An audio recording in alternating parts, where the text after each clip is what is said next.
I used to think saving for a wedding was one of the purest acts of love a man could do.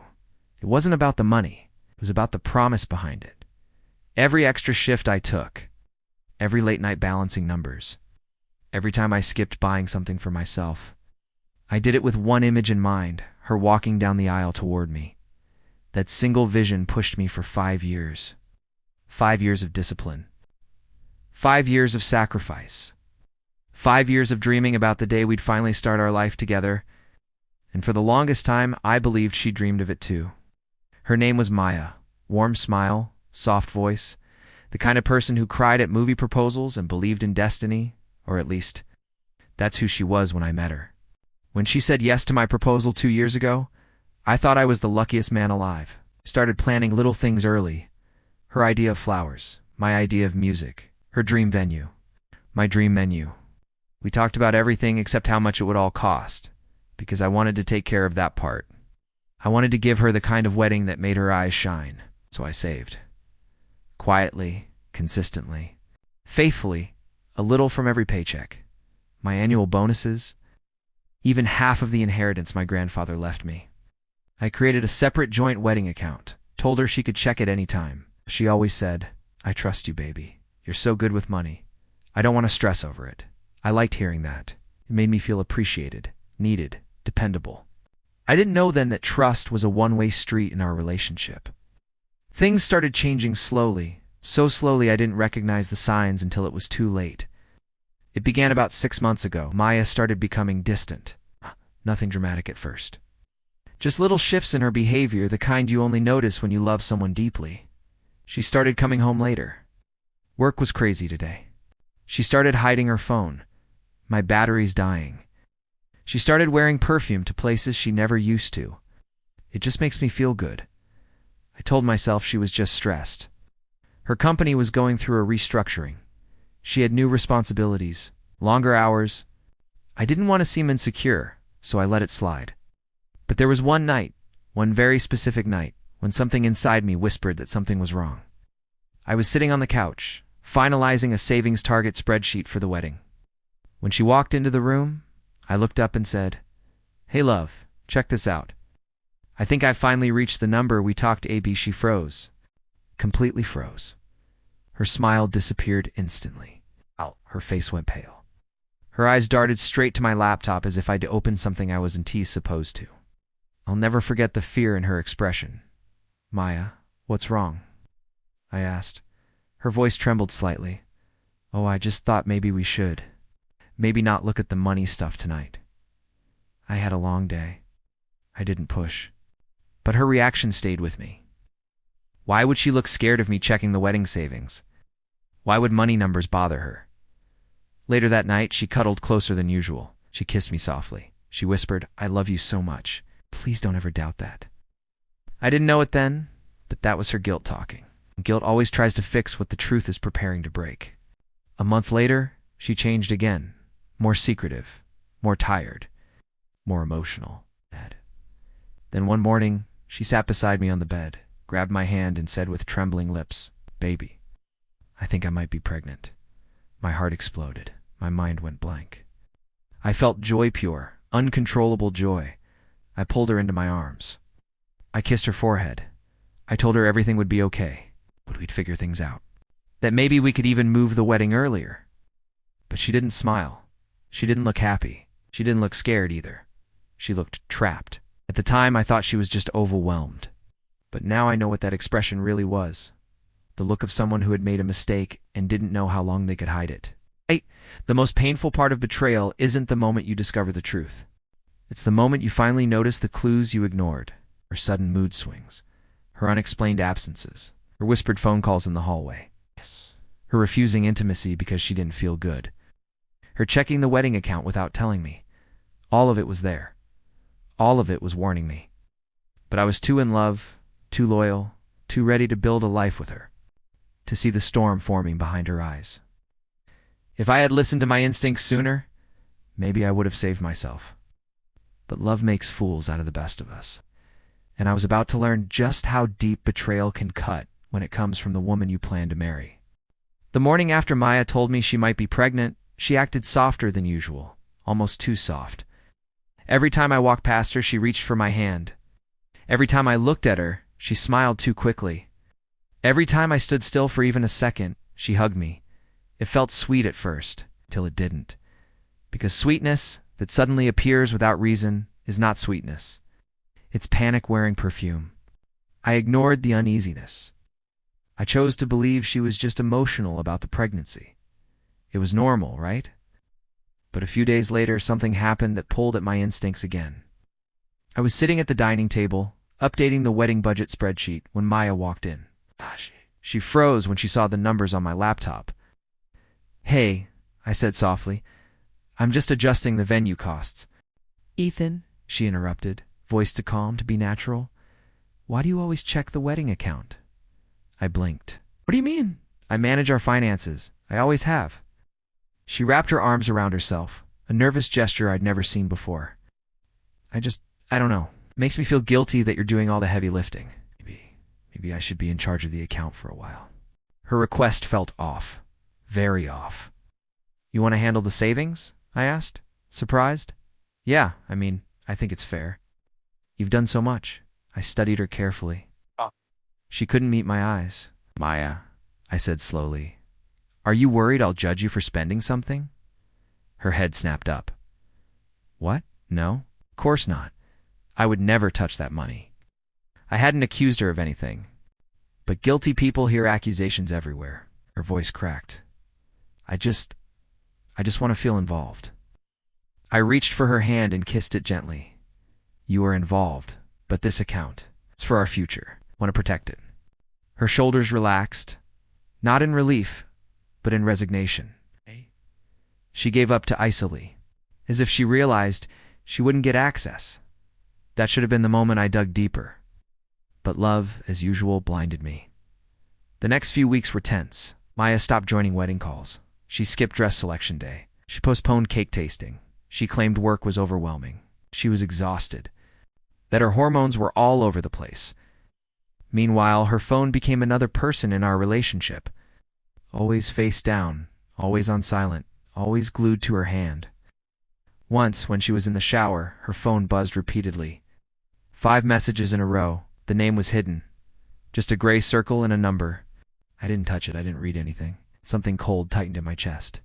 Later that night, while she slept, I whispered, "Maya, are you hiding something from me?"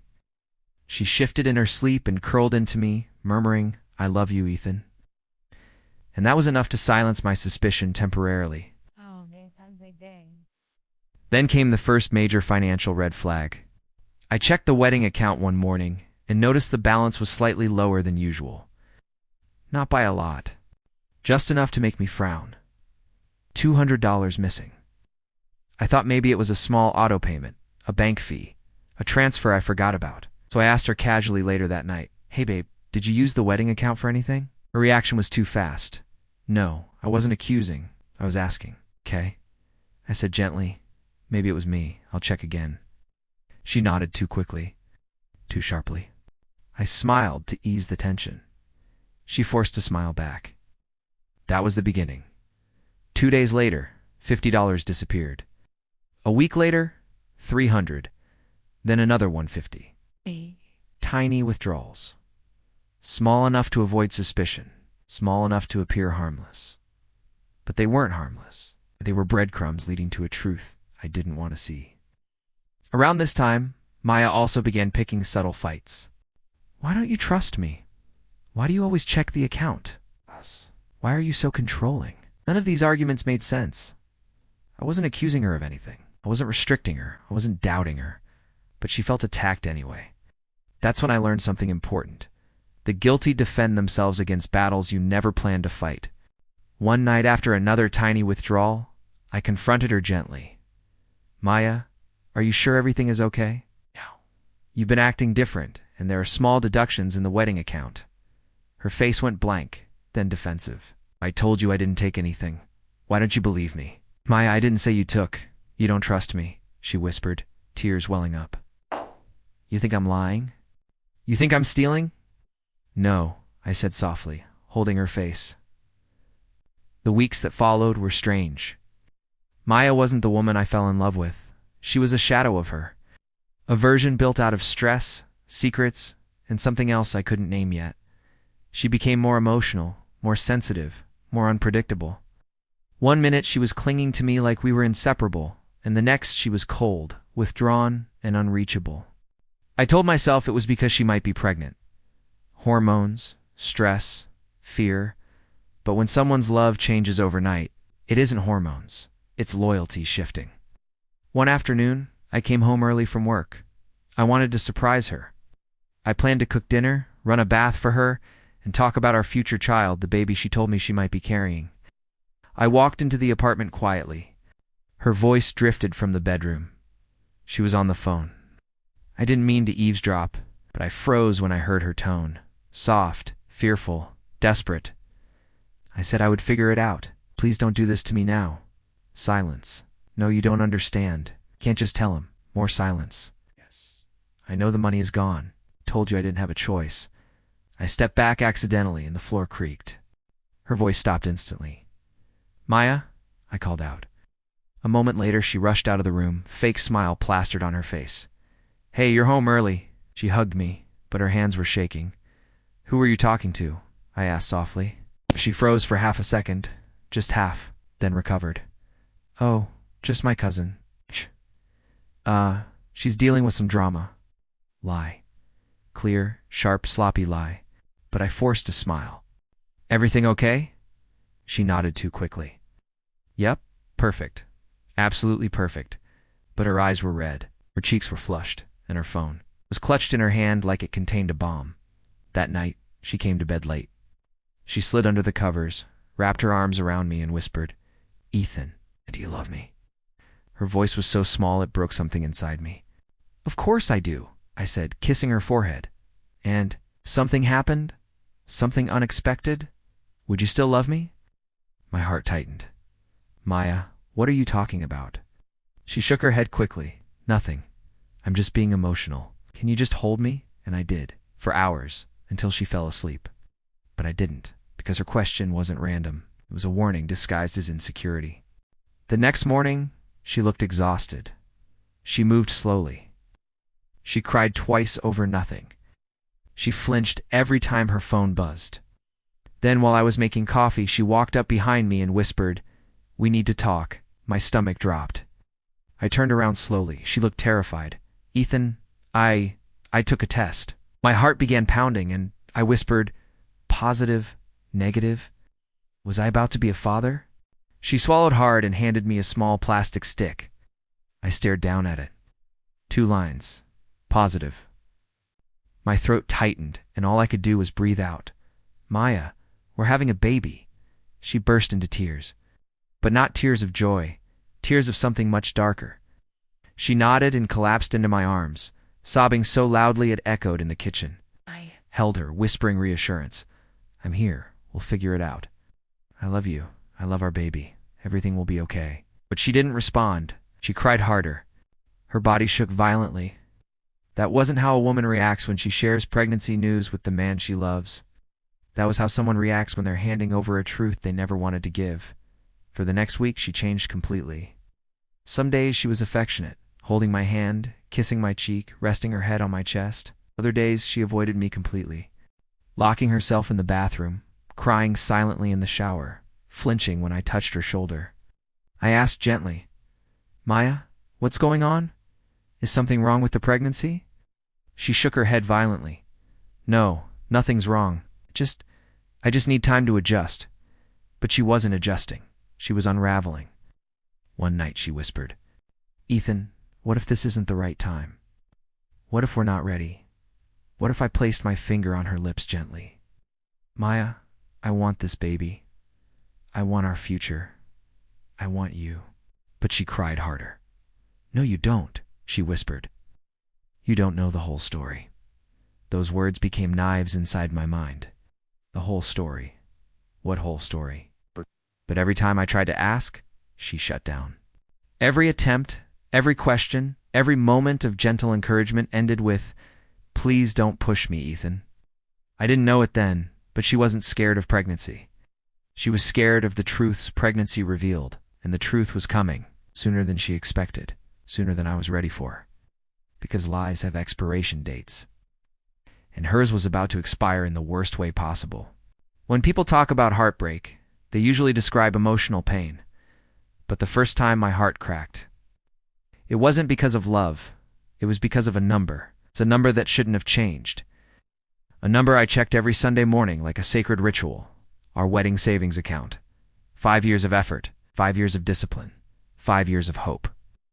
That Sunday, I made myself a cup of coffee, sat on the couch, opened the banking app, and froze.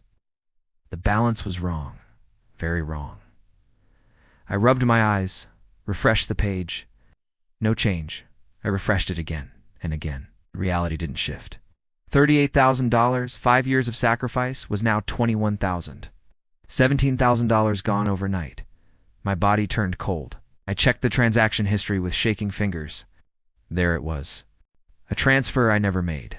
A name I didn't recognize. A withdrawal that felt like someone had sliced a piece of my chest open. I stared at it so long my coffee went cold.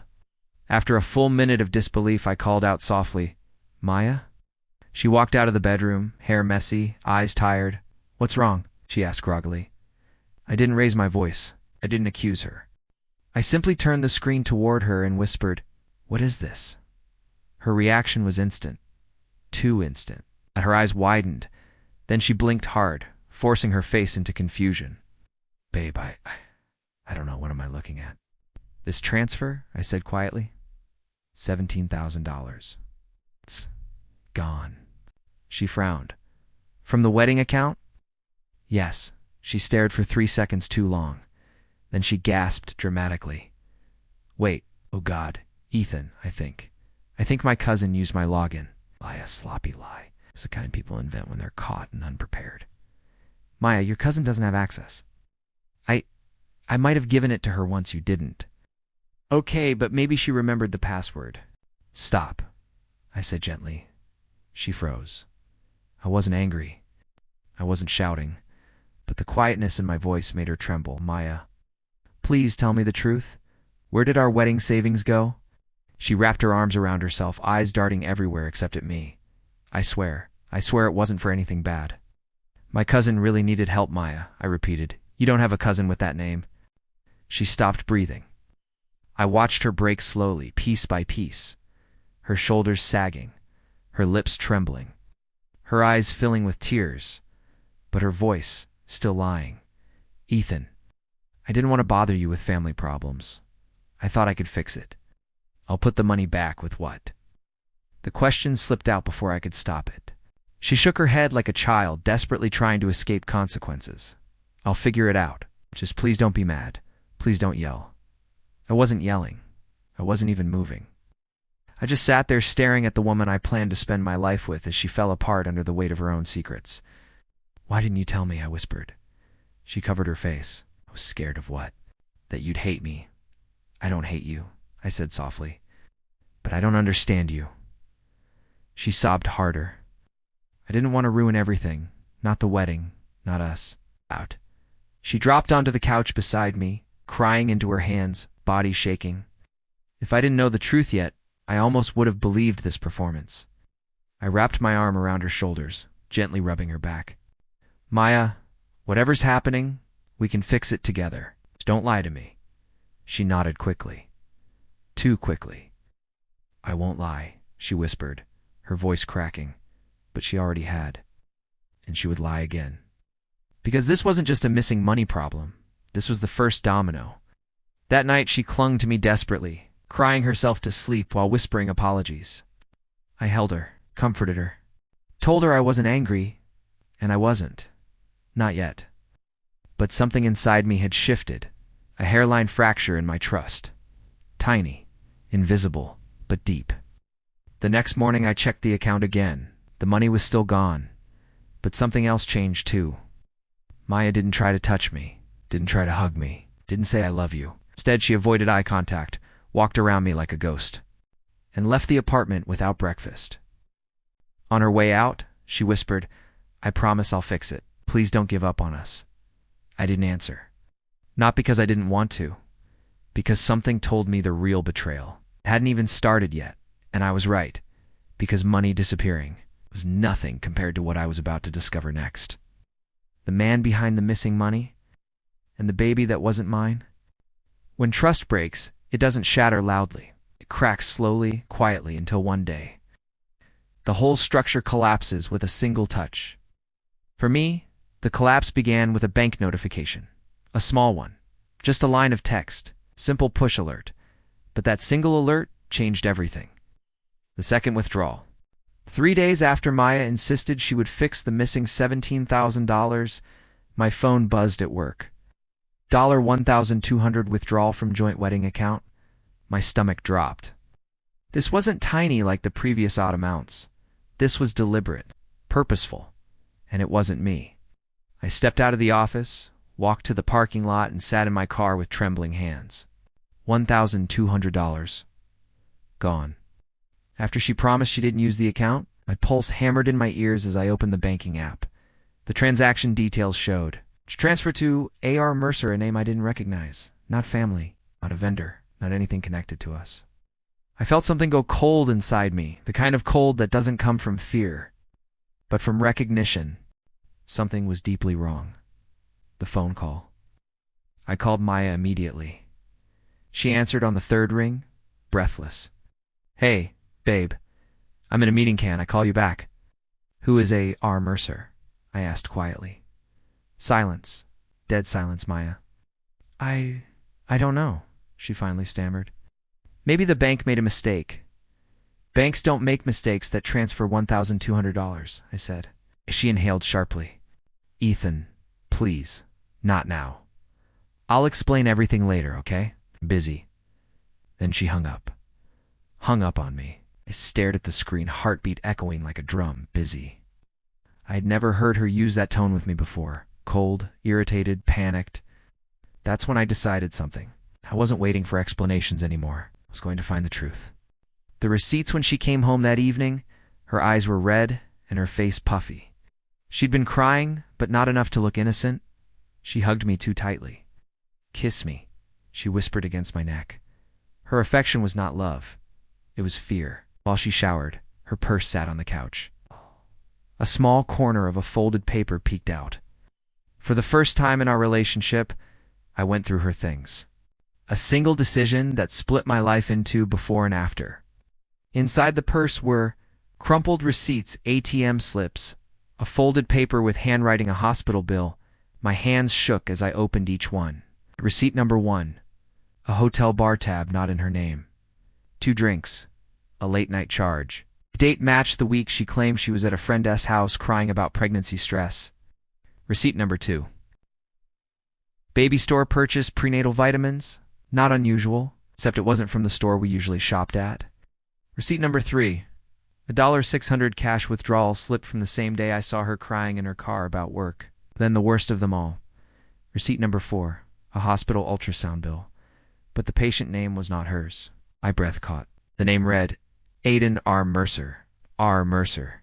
The same name from the bank transfer. Same man my fiancée had given $1,200 of our wedding savings to.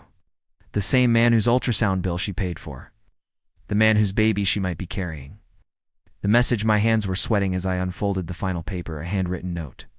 Just 6 words. 6 words that set my whole world on fire. I promise I'll take care of it. No name. No signature. No explanation. Just a promise shared between my fiancé and a stranger. A promise paid for with my wedding savings. The confrontation that didn't happen when Maya walked out of the shower. Hair dripping, towel wrapped around her, she found me sitting on the couch holding the receipts. Her smile died instantly. "What? What are you doing?" she whispered. I raised the ultrasound bill slowly. "Who is Aiden Mercer?" She froze. Her lips parted. Her pupils dilated. Her breath hitched. But instead of answering, she ran to the bedroom, slammed the door, and began sobbing so loudly it rattled the walls. She didn't deny it. She didn't pretend. She broke, and that was my confirmation. But I didn't go after her. I didn't touch the door, didn't comfort her, didn't yell. Simply sat there in silence, letting all the pieces fall into place. The missing money. The pregnancy fear. The secret calls. The tears. The defensive anger. It all led to one truth. My fiancé was taking care of another man. Financially, emotionally, romantically, intimately, and the baby she carried, the baby she told me, might be ours, belonged to him.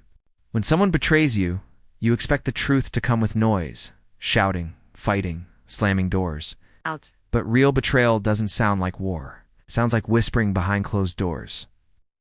The night I discovered the receipts and the ultrasound bill, Maya locked herself in the bedroom and cried until dawn. I didn't sleep. I sat on the couch, staring at the evidence in my hands, feeling my world settle into an unfamiliar shape. By sunrise, she finally came out. Her eyes were swollen, her face pale. She looked at me like a criminal looks at a judge. I spoke softly. Maya, what's going on? She shook her head violently. Please, I just need some time. Please don't ask me yet. I need to think. Time. She needed time. I didn't argue. I didn't push. I just nodded. Because I knew time wasn't going to save her anymore. The truth was already bleeding through the walls. The phone call that changed everything. The next evening, I came home from work early again. Walking up the apartment stairs, I heard her voice shaky, desperate, breaking. You can't just leave me like this, Aiden. I froze. Her voice wasn't muffled enough. She was pacing near the front window. I could hear every word. You promised you'd stay, she cried. You said you'd help me raise the baby. My heart stopped beating. Gave you everything, she screamed. I spent all the wedding money on you. I paid your bills. I covered your rent, and now you want to disappear. My vision blurred. But she wasn't done. 8. Her voice cracked in half. What am I supposed to tell Ethan? That the baby isn't his? The air left my lungs. The world tilted. My knees almost buckled. I wasn't supposed to hear this. She wasn't supposed to say it out loud, but she did. And every word hit me like a hammer. The baby, the money, the lies, everything made sense now. Everything aligned into one terrifying truth. My fiancée was pregnant, but not with my child. And she spent my wedding savings on the man who got her pregnant? I stood at the door and listened, still outside, frozen. I continued listening. Please, Aiden, Maya begged. Don't do this to me. I can't raise this baby alone. Can't tell Ethan the truth. He'll hate me. He'll leave. Silence. Then her voice broke further. I only asked for a little help. You said you loved me. Said I was the only one who cared about you.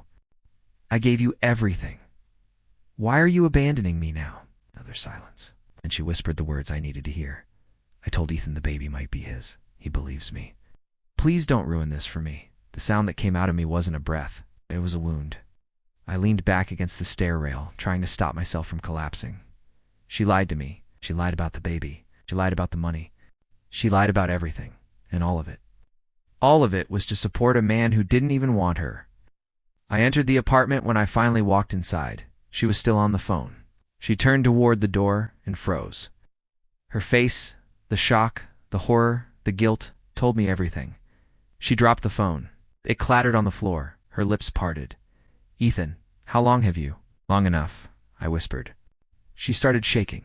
Her hands flew to her stomach instinctively, protectively. Even that hurt. Maya, I said calmly. Whose baby is it? She collapsed to her knees immediately. No, Ethan, please. Please don't make me say it. Whose baby is it?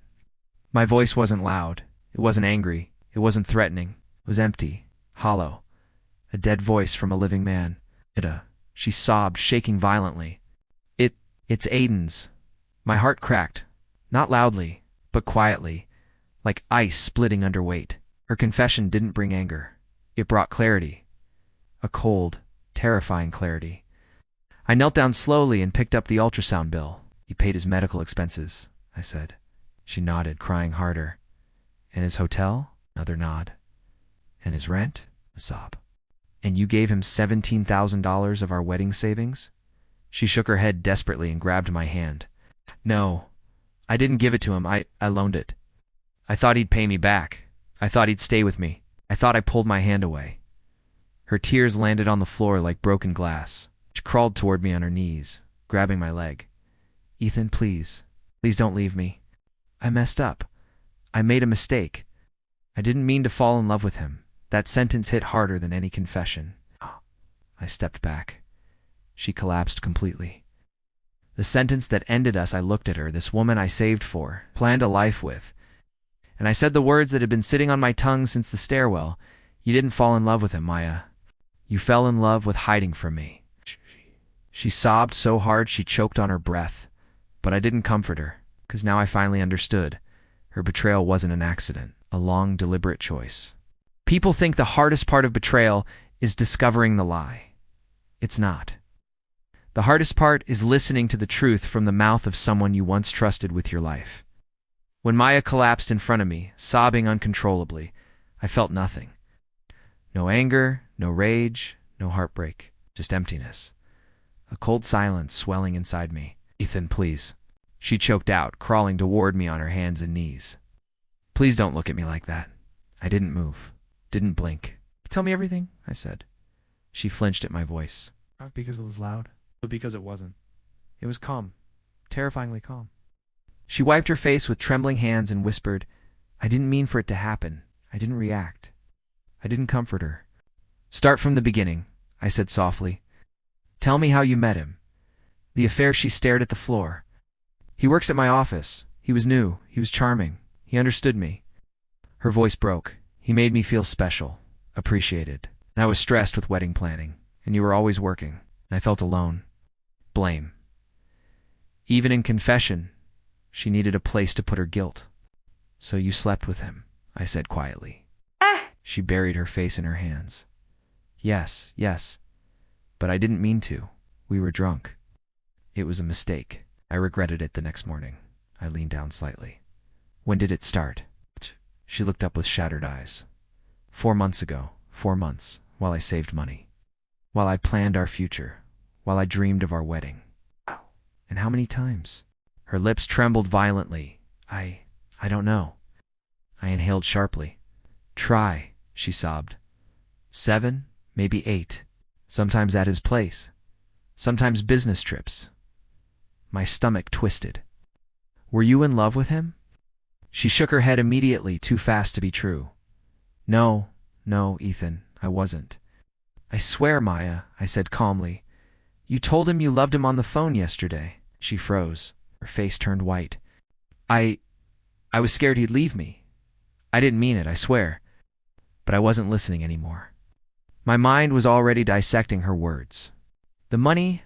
How did my wedding savings become his money? She collapsed back onto the floor, hugging her knees. He was struggling. He said he couldn't afford rent. His car broke down. So you funded him? She cried harder. Said he'd pay me back. He said he just needed help for a little while with my money, I whispered. She shook her head desperately. I only borrowed it. I was going to put it back, I interrupted. You transferred $17,000. That's not borrowing. Support. She collapsed deeper into herself. But I didn't want to lose you, she sobbed. I wanted to marry you. I really did. I got caught between both lives and I didn't know how to leave him. Both lives. She said it without realizing what it meant. I wasn't the only life she was living. I was just the stable one. The pregnancy. I sat down slowly, facing her. She shook her head violently. No, Ethan, please don't ask. Whose baby is it? I asked calmly.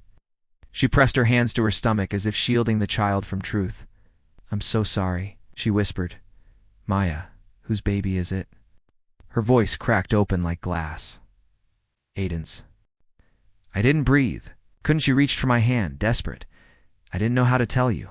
I panicked. I thought maybe it could be yours, and I didn't want to lose you. I didn't want to ruin everything. I pulled my hand away. Her cry was instant, a raw, wounded sound that filled the entire apartment. The man she lost everything for, you loved him, I said quietly. I didn't. I swear I didn't. You gave him my money. You gave him your body. You gave him your loyalty. You gave him your heart. And you gave him a child. Each sentence hit her like a blow. She shook her head violently, crawling closer. But he left me. He used me. He took everything, and now he's gone. Ethan, please listen. I know I messed up. I stood up slowly. She grabbed my leg. My voice remained soft. You didn't mess up, Maya. You built an entire secret life with another man. No, she whispered. Yes, I said. And you paid for that life with my savings. She broke completely, sobbing against my knee, pulling at my clothes, begging like someone drowning. Ethan, please, please forgive me. I'm pregnant and alone. I need you. I don't want to lose you. I'll do anything. I'm sorry. Please don't leave me. Her voice cracked into pieces. But it didn't touch me. Not anymore. Because her apology wasn't love. It was fear. Fear of losing the stability she thought would always be there. I said the words she dreaded when she finally looked up, red-eyed, broken, shaking. I whispered calmly, quietly, fatally, "Maya, we're done." Her scream was instant, a sound of pure despair, but the decision was already carved into my bones. When you love someone, you protect them without thinking. When you've been betrayed, you protect yourself the same way, instinctively, quietly, relentlessly. The morning after I told Maya we were done, the apartment was silent. She didn't sleep. I heard her crying until sunrise, whispering apologies into her pillow as if words could glue dead trust back together. I didn't sleep either. But not because of heartbreak, because of clarity. Betrayal has a strange way of sharpening the mind. For the first time in months, I thought clearly, logically, ruthlessly. She had dismantled our future. She had spent my life savings. She had carried another man's child while lying in my arms. And yet, she expected me to save her. But I wasn't going to save her. I was going to save myself. Step 1. Freezing the account at 7 a.m., I dressed quietly and left the apartment without a word. Maya sat on the couch, knees to her chest, arms wrapped around her stomach. She looked up at me with red, swollen eyes. "Ethan, where are you going?" "To fix things," I said simply. Hope flickered in her. She thought I meant us. She was wrong. I drove directly to the bank. When I walked in, the banker smiled warmly. "How can we help you today?" "I need to freeze a joint account," I said. She typed for a moment. "Oh, your wedding savings?" "Yes, of course. Are you adding restrictions?" "No, I'm removing someone." The banker looked up slowly. "Are you sure?" "Yes. You have documentation?" I placed the printed receipts on her desk. The $17,000 transfer. The ultrasound bill, the rent payments, the hotel charge, the cash withdrawals. Her expression tightened. "I'm very sorry you're dealing with this." "Freeze the account," I repeated. 5 minutes later, the account belonged to me alone. 5 years of savings were finally safe from the woman who had turned them into currency for her affair. I walked out feeling lighter, not happy, not healed, but in control. Step 2. Canceling the wedding next, I drove to the venue office. The planner recognized me immediately. "Ethan, you're early. Is Maya joining us?" "No," I said simply. "And there won't be a wedding." Her smile faded slowly. "Oh, I'm sorry. Are you sure?" I nodded. Processed the cancellation. There were fees, of course. There were deposits I wouldn't get back. There were questions she politely didn't ask. But when she handed me the paperwork to sign, my signature felt like closure, like ripping off a bandage that had been rotting underneath. Step 3. Protecting my future by midday. I had removed Maya from the bank account, frozen the savings, canceled the venue. Canceled the florist, canceled the caterer, removed her from all financial documents. Contacted my attorney to secure myself legally. Every vendor responded with sympathy. Every cancellation hurt a little, but pain is temporary. Protection is permanent. Step 4. The first shift in power. When I came home that afternoon, Maya was exactly where I left her. Sitting on the couch, knees pulled to her chest. Eyes swollen, hands gripping the blanket like a child. As soon as I opened the door, she stood quickly. "Ethan, where were you?" I was so scared. "Sit," I said calmly. She didn't sit like someone obeying a doctor or a judge. I sat across from her. "I froze the account," I said quietly. Her breath caught. "You? What? You no longer have access." She shook her head in disbelief. "But Ethan, I told you I would fix it. Told you I'd put it back. You spent my wedding savings on another man," I said plainly. "You don't get access to them anymore." Her eyes flooded. No. "No, please, please don't do this. I need that money. I'm pregnant with his child," I corrected. It was the first time I said it out loud. Her whole body shook. I know. But Ethan, please, I can't do this alone." You're the only stable person I have. Please don't abandon me. I'm not abandoning you, I said. I'm removing myself from your consequences. She cried harder. Please, baby, please. Don't talk like that. I need you. I love you. Stop, I said softly. Her sobs quieted instantly. You don't love me, Maya. You love the version of me who doesn't know the truth. She broke again, loud, messy, desperate. But I didn't comfort her. Not anymore. Step 5, her panic, she crawled toward me on her knees. Ethan, please don't leave me. I'll do anything. I'll cut him off. I'll never speak to him again. I'll get a second job. I'll pay you back every dollar. I'll make it right. Please, Ethan, please don't go. She wrapped her arms around my leg. I gently stepped back. She fell forward onto the carpet, sobbing. It was the first time she realized she had lost control of the situation. Because betrayal doesn't just cost love. It costs power. The power shift was complete. I walked toward the door. Ethan, where? Are you going? She screamed. To get fresh air? When will you be back? I don't know. Her voice cracked open. Please, please don't give up on me. I looked at her one last time. You gave up on us first, then I closed the door. Her scream on the other side was long, broken, devastated, but my steps felt steady. For the first time, I wasn't the one falling apart.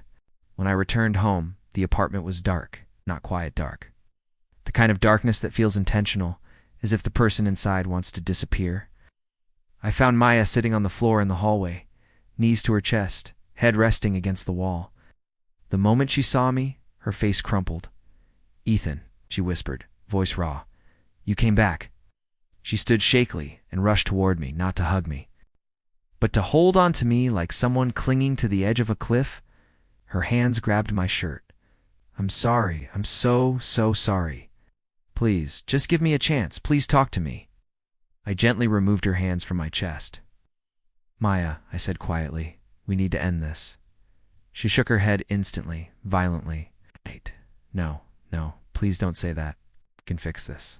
I can fix this. I'll make it right. You can't fix this, I replied softly. You didn't break a rule. You broke our foundation. She sank to her knees. Ethan, please. She whispered. Her voice was so small it barely existed. I know I messed up. I know I hurt you. But I didn't think you would leave me. I didn't think it would get this far. I never wanted to lose you. I crouched down so we were eye level. You didn't lose me yesterday, I said. No. You lost me the moment you chose him. No, she sobbed, shaking her head. I didn't choose him. It was a mistake.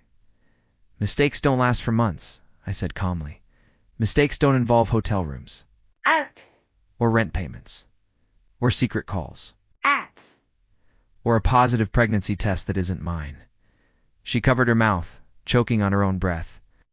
It wasn't love, she cried. It was confusion, weakness, fear. I swear, Ethan, I never wanted a future with him. I wanted one with you. I stood slowly. She grabbed the hem of my shirt again. Please, don't do this. Don't walk away. I need you. I looked down at her, this broken version of the woman I once wanted to marry, and I felt something strange. Not hatred, not anger, just sadness. Sadness for who she could have been. Sadness for who we could have been. But mostly sadness for the man I had been. Blind, loyal, trusting, while she built a lie around me. Maya, I said, you didn't need me when you were with him.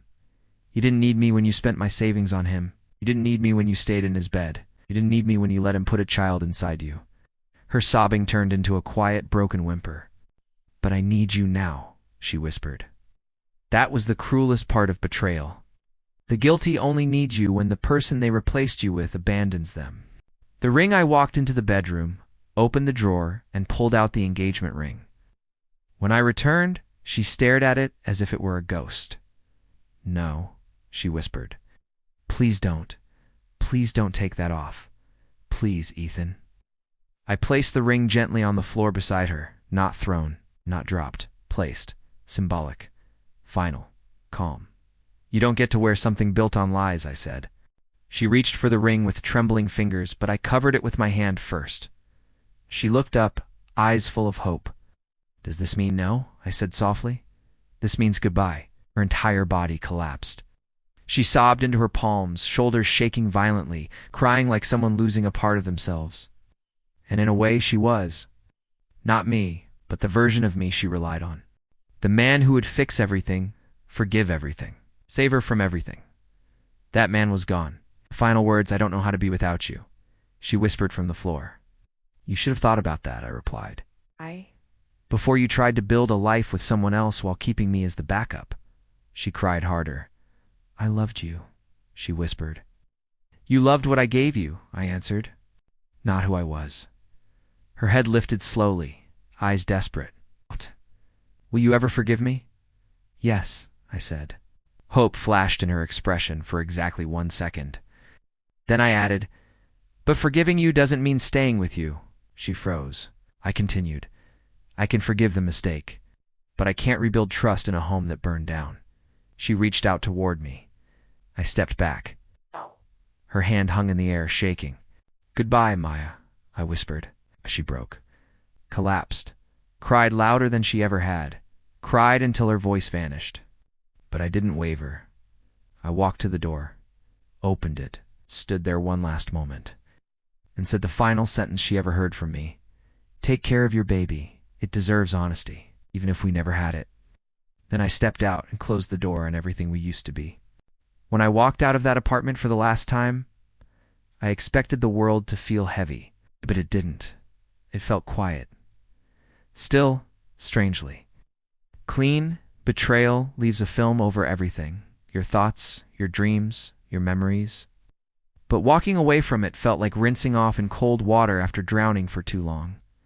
For the first time in months, I could breathe. I didn't know what the future looked like, but I knew exactly what it didn't include. Lies, secrets, manipulation, guilt that wasn't mine, responsibility for a baby that wasn't mine, and a woman who wanted stability while giving loyalty to someone else. I got in my car, started the engine, and drove without thinking.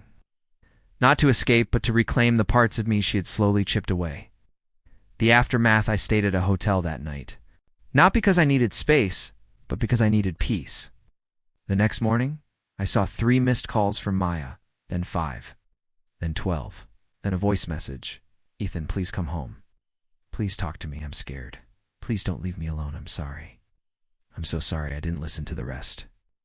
My phone chimed again, a long paragraph of messages, then another, and another.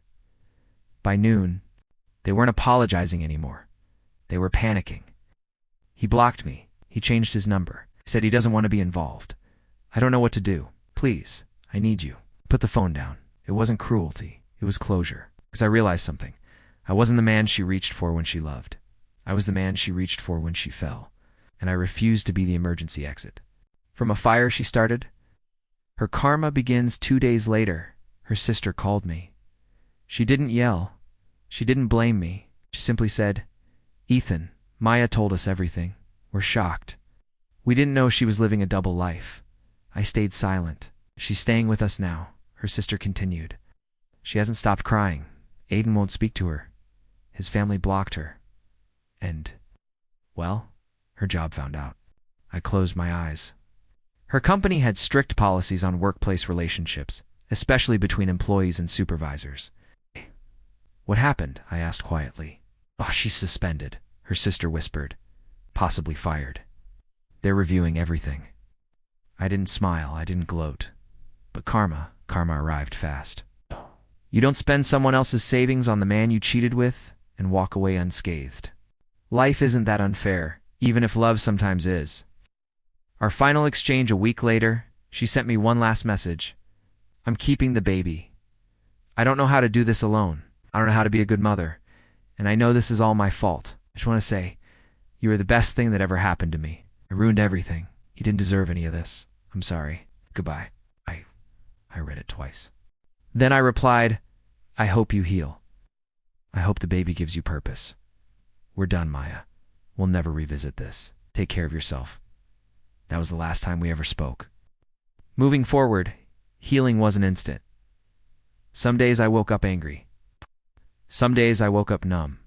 Some days I questioned how I didn't see it sooner. Some days I replayed every memory trying to find the moment she stopped loving me. But healing isn't a straight line. It's messy, uneven, silent, layered. And with every week that passed, I felt a little lighter.